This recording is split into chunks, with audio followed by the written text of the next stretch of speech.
स्वागत है अणिमा उपाध्याय की यूट्यूब चैनल पर। भारत की चित्रकला शैलियाँ, इस श्रृंखला के 14th यानी 14वें एपिसोड में आज हम बात करेंगे मंजूषा चित्रकला शैली पर, मंजूषा पेंटिंग स्टाइल पर। तो अगर अभी तक आपने मेरी चैनल को सब्सक्राइब नहीं किया ज़रूर कर दें और इस वीडियो को भी अपने सब दोस्तों में शेयर ज़रूर करिएगा। तो आइए शुरुआत करते हैं मंजूषा चित्रकला शैली की। मंजूषा चित्रकला शैली बिहार के भागलपुर क्षेत्र की बहुत ही खूबसूरत लोक चित्रकला शैली है। इसका कोई विशेष जनक तो नहीं है, परंतु कहते हैं कि ये भागलपुर के बहुत ही प्रसिद्ध नगर चंपानगर में 7वीं शताब्दी से बनती चली आ रही है और इसे वहाँ के कुम्हार और माली बनाया करते थे। दरअसल मंजूषा उस मंदिर नुमा डब्बे को कहा जाता है जिसमें 8 खंबे होते हैं और इस मंजूषा को विषहरी पूजा में उपयोग में लाया जाता है। हर खंभे पर देवी देवताओं और लोक कथा पर आधारित चित्र बनाए जाते हैं और इस डब्बे को जूट, कागज या बांस से बनाया जाता है।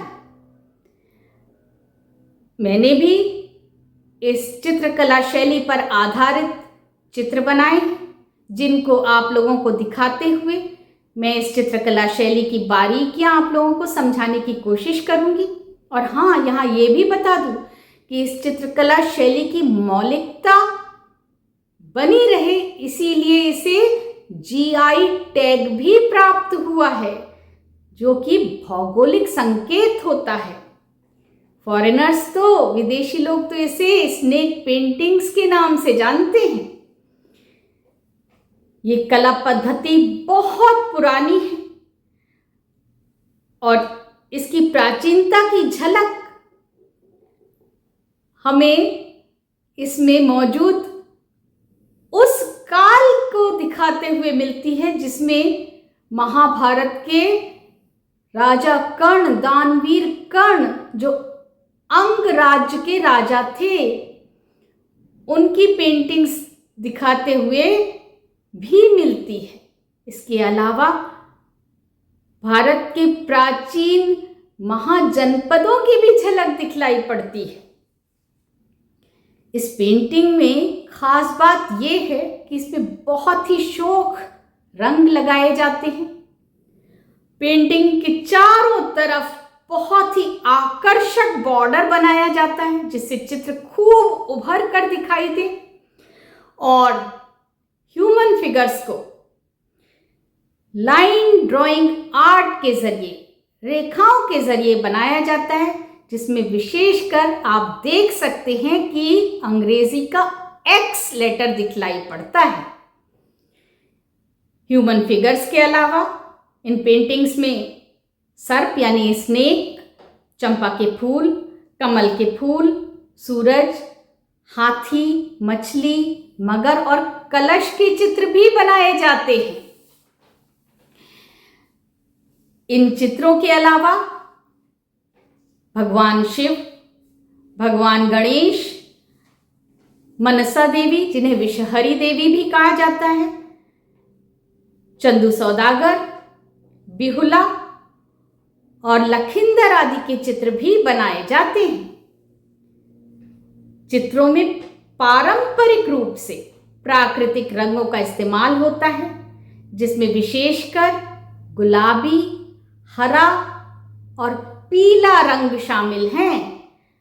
गुलाबी रंग में लाल और नारंगी का भी इस्तेमाल किया जाता है।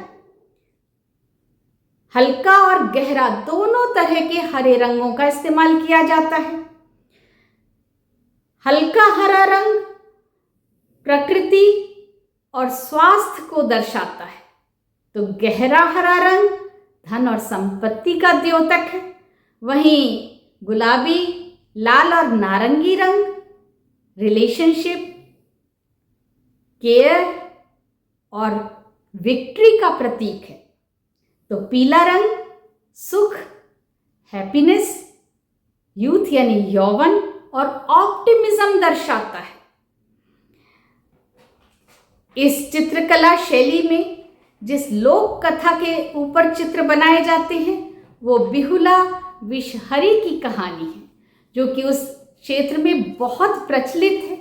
और ये कथा न सिर्फ बनाई जाती है परंतु विषहरी की पूजा में सुनाई भी जाती है। ये बहुत ही रोचक कथा है जो भागलपुर के चंपानगर के चंदू सौदागर और उसके परिवार व मनसा देवी यानी विषहरी देवी की कहानी है। ये सिर्फ कहानी नहीं है बल्कि प्रेम, भक्ति और विश्वास की शक्ति का भी प्रतीक है, ऑप्टिमिज्म का प्रतीक है। तो कहानी कुछ यूं है कि चंपानगर, जो कि बहुत ही समृद्ध नगर था, वहाँ चंदू नाम का एक बहुत ही बड़ा व्यापारी रहता था जो बहुत महान शिव भक्त था, लेकिन वो विषहरी माँ की पूजा नहीं करता था। उसके 7 बेटे थे। सबसे छोटा 7वां बेटा लखिंदर था। वो शिव की भक्ति तो करता था परंतु मां मनसा देवी यानी विषहरी की पूजा नहीं करता था, जिससे कुपित होकर विषहरी देवी ने उस पर बहुत दबाव बनाया परंतु वो नहीं माना। तब उन्होंने उसके सभी 6 बेटों को डसकर मार दिया। फिर भी वो उनके आगे नहीं झुका और उसने अपने सबसे छोटे बेटे 7वें बेटे लखिंदर का विवाह बिहुला से कराकर उसे एक बहुत ही मजबूत लोहे और बांस से बने हुए घर में बसा दिया, जिसमें हवा तक प्रवेश नहीं कर सकती थी। लेकिन विषहरी देवी ने उसमें किसी तरह से प्रवेश पा लिया और उसके बेटे को डस लिया, जिससे उसकी मृत्यु हो गई।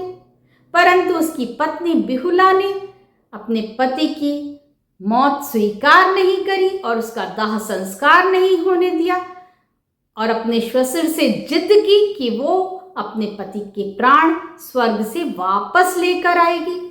उसकी जिद के आगे चंदू सौदागर झुक गए और उन्होंने अपने मृत बेटे लखिंदर और उसकी पत्नी बिहुला के लिए केले के तने से एक नाव तैयार करवाई, जिसमें वो 16 श्रृंगार करके अपने पति के शव के साथ गंगा में उतर गई और गंगा के रास्ते स्वर्ग तक पहुंची।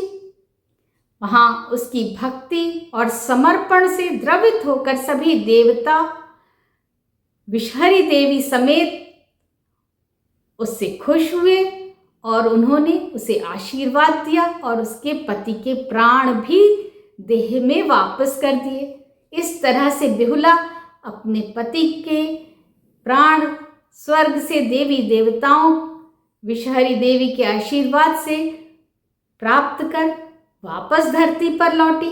और तब चंदू सौदागर भी द्रवित हो गए और उन्होंने माता विषहरी की पूजा करना शुरू कर दिया।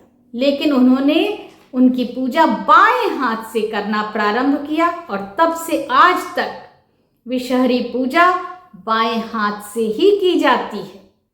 इतना ही नहीं, इससे भी ज्यादा रोचक बात तो ये है कि सौदागर का बेटा लखिंदर, उसके लिए जो उन्होंने घर बनाया था वो आज भी चंपानगर में स्थित है। तो ये तो थी बिहुला विषहरी की कहानी और इसी कहानी पर आधारित ये चित्र बनाए जाते हैं जिन्हें मंजूषा मंदिर नुमा आकार के डिब्बे के खंभों पर बनाया जाता है और सुनाया जाता है, जिससे इस पेंटिंग स्टाइल को नाम मिला मंजूषा पेंटिंग स्टाइल, मंजूषा चित्रकला शैली। तो कैसा लगा आज का वीडियो मुझे ज़रूर बताइएगा। फिर मिलेंगे किसी अन्य चित्रकला शैली के साथ अगले वीडियो में। तब तक के लिए मुझे इजाज़त दें। धन्यवाद।